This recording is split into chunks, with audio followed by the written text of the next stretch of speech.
Lại vãi in đây, Sunday chỉ phải cô này, với hình như sum này, Sunday này itu ini kini po, suatu biometric tutoring ang kaldo na, so anin wala kang chuan na te, kalau tirang lezel don niya, anin siya mga.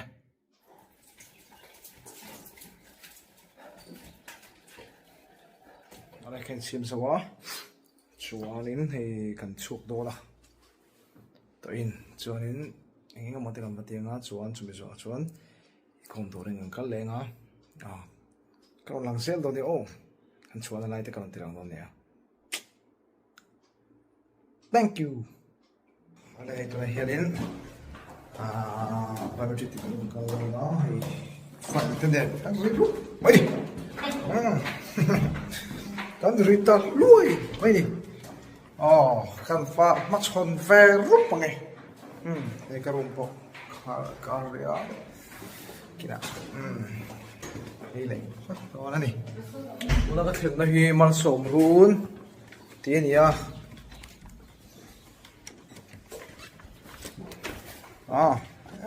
lung to kina kan lang le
nên là kan tinalai mun tu kan thenga ma ro chu kan duan kan thleng ma ta ri chan ve tu khan ania ei dar thum le dali em pola rai lawa hun kan nga ko me ta ka ve hun kan na ne ei kan cho ko lo ni okay alo mong khop mai sa mom view na chu sa mom lutuk lo ve thiên sa ra Ngayon lang ko lang swanin le ang dapat ng ito na hiyanin biometric kantizawa kanan chebuy di unak naka masila kantizawa kaning khom do na ni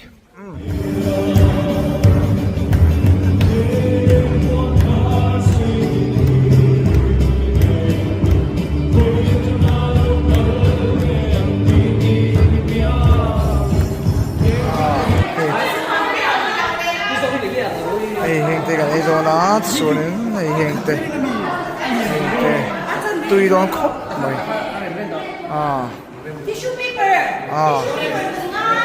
khá là bằng khá khá thì là cái hệ huấn phiên là thế okay có ta nu hâu sai khom vàng á là chụp được chụp chắc à xuống mà hiện lên Ei ka ta pa hau tan suarin chon ei khama chuanin hei ho kan ho phei to do na anuam khop mai mi zo lai mi zo te khop mai nè mà hiện nay kan office te nom ha sa be sona kan office te ya chuan chunga chuan ha hi ang choi na room ni a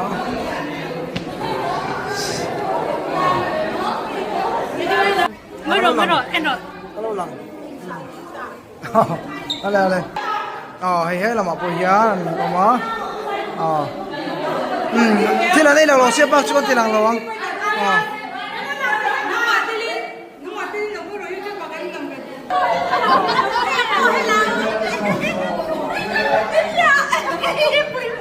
bye bye u là bên cả là cái lai xin tất kia là ngay làm con chuyên sao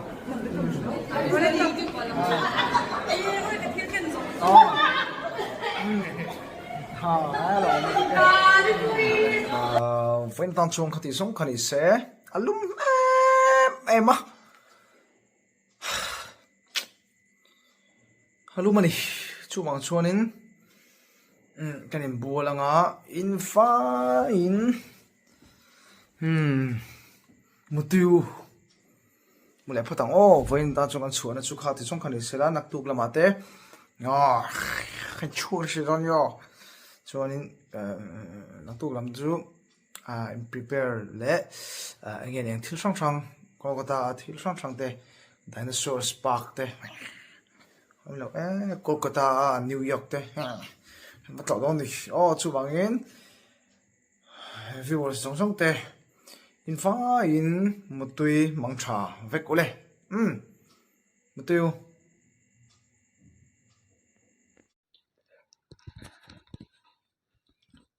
ole tu na chuan aresa jinna USA jin atum Kolkata vela achet latna ajin kong avlok te kan lo en chota aresa po hi mizo thalai te jinga chuan thang thar jinga chuan chelepa chuan belchian dol ber te jinga mi bel milar dai rei ber ani a then na china piang a jiam anung tang amoin a en ton tlak em tin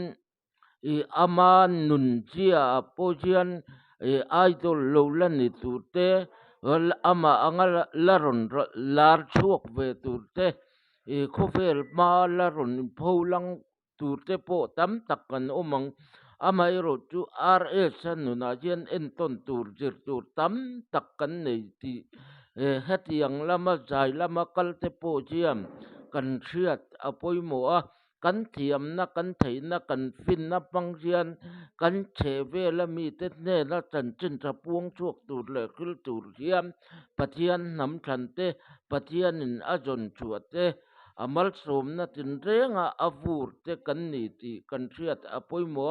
chu chu kan thil ti na kong tin reng mang hian pathian hiam khovel a jiam min pho chua min tar lan ji athil tum a vision a game pakata ni ti kan thiat apoi mo rs dam rang tela USA akal hun akal then hun apo interview te ama chonte paltlang turin du sakna sanga khiang te YouTube channel kaltlang rs kan thlana tin USA akal hun apo mizo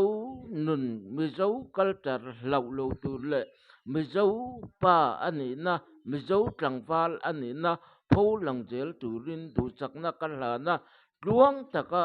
akun aman theina tur le dam taka alo let le theina turin du sakna chang per kalana ni ole comment lama te